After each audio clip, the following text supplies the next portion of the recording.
उनकी विधायकों की अयोग्यता पर जो फैसला लगभग 1.5 साल से अटका हुआ है वो उनके पक्ष में आए। लेकिन देखिए प्रांशी, इस वक्त जिस तरीके के हालात हैं महाराष्ट्र में, मुझे नहीं लगता कि इस बार फैसला राहुल नार्वेकर का किसी भी तरह से अगर बात करें तो एकनाथ शिंदे के पक्ष में आएगा। यहाँ पर पूर्व राज्यपाल के उस तरीके से जिस तरह से उन्होंने नई सरकार का गठन करवाया और उद्धव ठाकरे और उनके तमाम समर्थकों ने भी इस चीज को माना कि अगर भगत सिंह कोश्यारी चाहते तो ये सब रुक सकता था। अगर एकनाथ शिंदे की अयोग्यता यहाँ पर साबित हो जाते, उन 16 विधायकों की अयोग्यता साबित हो जाती है, तो जिस तरीके से उन्होंने शरद पवार को धोखा देकर बीजेपी का दामन थामा है, उनका भी नुकसान होगा। और इसीलिए दोनों डिप्टी सीएम यहाँ पर मुलाकात कर रहे हैं ताकि सरकार को बचाया जा सके। लेकिन मुझे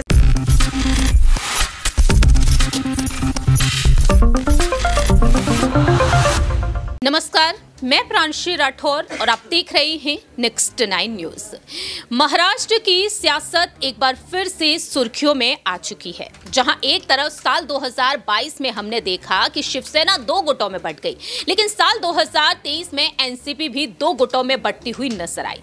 ऐसे में अब देखा जाए तो मुख्यमंत्री एकनाथ शिंदे के साथ साथ अब वो तमाम विधायक यहां पर चर्चा का विषय बन चुके हैं, जिनकी अयोग्यता के मामले पर अब सुनवाई होने जा रही है। जी हाँ, विधानसभा अध्यक्ष राहुल नार्वेकर आज एक अहम फैसला सुना सकते हैं। दावे किए जा रहे हैं कि एकनाथ शिंदे के साथ साथ उन 15 विधायकों की अयोग्यता के मामले पर आज अंतिम फैसला सुनाया जाएगा। मालूम हो कि सुप्रीम कोर्ट ने 31 दिसंबर की तारीख तय की थी, लेकिन बाद में 10 दिन इसमें बढ़ा दिए गए। दावा किया गया, साफ तौर पर कहा गया सुप्रीम कोर्ट की तरफ से कि अब अगला अपना अंतिम फैसला राहुल नार्वेकर विधानसभा अध्यक्ष 10 जनवरी तक सुना दे। तो आज 10 जनवरी है और ऐसे में देखा जाए तो राहुल नार्वेकर ने मुलाकात की है मुख्यमंत्री एकनाथ शिंदे से, और इस मुलाकात को लेकर भी सवाल खड़े हो चुके हैं। आखिरकार फैसले से पहले मुख्यमंत्री से मुलाकात क्यों? दूसरी ही तरफ यहां पर सवाल ये उठ रहा है कि एकनाथ शिंदे का जो गुट है वह पूरी तरीके से उम्मीदें लगाकर बैठा है कि राहुल नार्वेकर का फैसला उनके ही पक्ष में आएगा, यानी कि उन्हें अयोग्य नहीं ठहराया जाएगा। एक बड़ी जीत यहां पर शिंदे गुट की देखने को मिलेगी। और दूसरी ही तरफ उद्धव ठाकरे के गुट ने यहां पर फैसला कर लिया है, क्योंकि उन्हें उम्मीद है पूरी कि यह फैसला उनके पक्ष में तो नहीं आएगा। अगर यह फैसला उनके पक्ष में नहीं आता है तो एक बार फिर से शिवसेना का रुख, उद्धव गुट का रुख होगा सुप्रीम कोर्ट की तरफ। तो क्या वाकई में शिवसेना का यह मामला ऐसे ही चलता रहेगा? पहले देखा गया कि सुप्रीम कोर्ट ने यहां पर अहम फैसला सुनाया और इसके बाद देखा गया कि एकनाथ शिंदे की जीत होती हुई नजर आई। पार्टी का चुनाव चिन्ह भी उनके पक्ष में ही चला गया और आज देखा जाए तो यहां पर अयोग्यता को लेकर सियासत तेज हो चुकी है।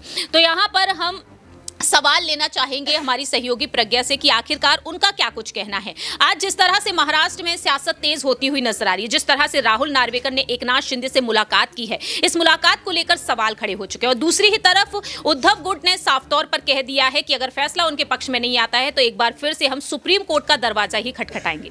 देखिए, मुझे बिल्कुल लगता है कि मुख्यमंत्री एकनाथ शिंदे के साथ जो राहुल नार्वेकर की मुलाकात हुई है, कहीं ना कहीं एकनाथ शिंदे ये पूरी कोशिश कर रहे हैं विधानसभा अध्यक्ष से मुलाकात करके कि उनकी विधायकों की अयोग्यता पर जो फैसला लगभग 1.5 साल से अटका हुआ है वो उनके पक्ष में आए। लेकिन देखिए प्रांशी, इस वक्त जिस तरीके के हालात हैं महाराष्ट्र में, मुझे नहीं लगता कि इस बार फैसला राहुल नार्वेकर का किसी भी तरह से अगर बात करें तो एकनाथ शिंदे के पक्ष में आएगा। क्योंकि आपको भी याद होगा कि जो पूर्व राज्यपाल थे भगत सिंह कोश्यारी, उनकी अध्यक्षता में ही ये सब कुछ हुआ था और उसके बाद सुप्रीम कोर्ट ने सीधे सीधे भगत सिंह कोश्यारी को फटकार भी लगाई थी और ये जो पूरा मामला है वो काफी ज्यादा उलझता हुआ नजर आया। और अगर आज राहुल नार्वेकर का फैसला एकनाथ शिंदे के पक्ष में आता भी है तो उद्धव गुट साफ कर चुका है कि वो इस फैसले को स्वीकार नहीं करेंगे, वो सुप्रीम कोर्ट की तरफ रुख करते हुए नजर आएंगे। तो मुझे ऐसा लगता है कि जो उद्धव गुट है वो पूरी तरीके से ठान चुका है कि जो 16 विधायक है, अगर उनकी वापसी मातोश्री होती है तो बहुत अच्छी बात है, और अगर नहीं होती है तो वो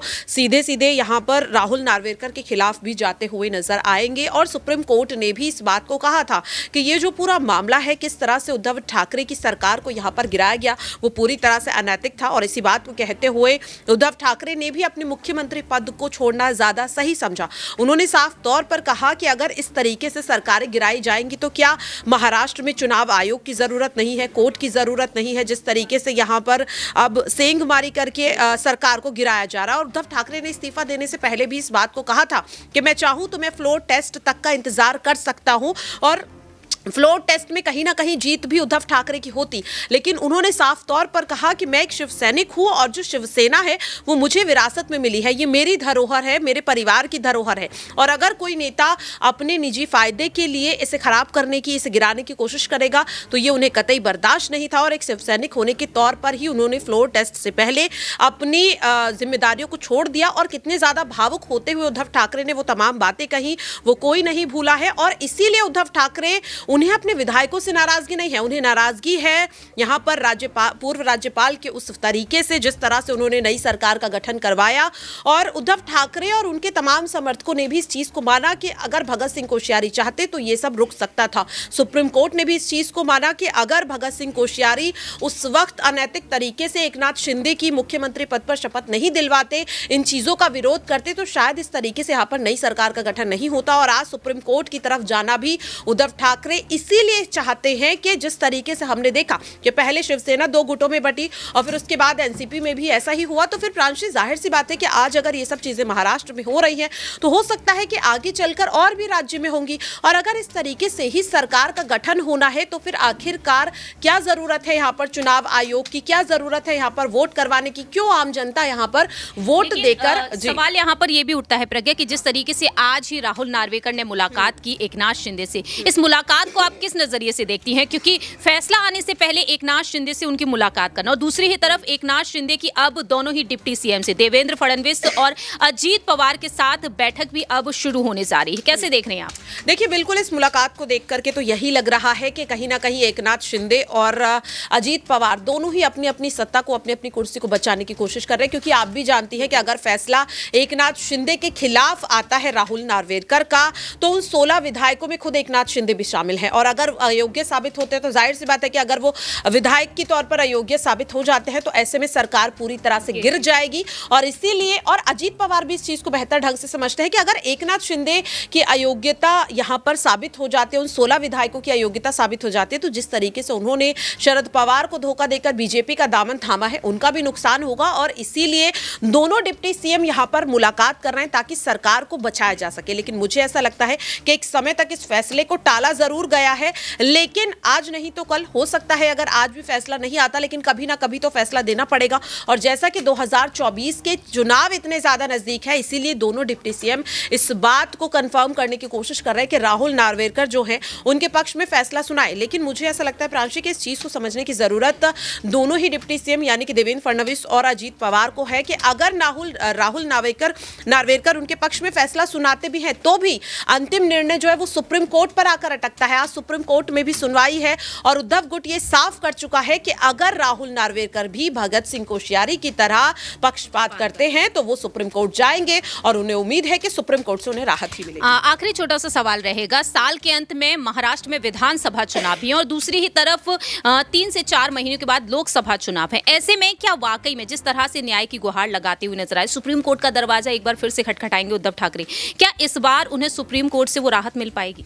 बिल्कुल, मुझे बिल्कुल लगता है कि इस बार उद्धव ठाकरे को राहत मिलेगी। और पिछली सुनवाई में भी सुप्रीम कोर्ट ने उन्हें नाराज नहीं किया था, उन्होंने सिर्फ ये कहा था कि ये जो मामला है सुप्रीम कोर्ट इसमें बाद में हस्तक्षेप करेगा, अगर इसे बाहरी तौर पर सुलझाया जा सकता है, अगर राहुल नार्वेकर इस पूरे मामले को सुलझा पाते हैं तो बहुत अच्छी बात है, और अगर नहीं सुलझा पाते हैं तो सुप्रीम कोर्ट ने पिछली सुनवाई में भी कहा था कि फिर सुप्रीम कोर्ट इसमें हस्तक्षेप करेगा और फिर उसके बाद जो है सुप्रीम कोर्ट इसमें अपना अंतिम निर्णय लेगा। तो मुझे लगता है कि अगर आज राहुल नार्वेकर इसमें सही फैसला नहीं सुनाते हैं तो फिर सुप्रीम कोर्ट की तरफ उद्धव गुट पूरी तरीके से जाएगा। और कहीं ना कहीं इस वक्त जो हालात है उन्हें देखते हुए तो यही लग रहा है कि उद्धव ठाकरे की जीत होनी तय है।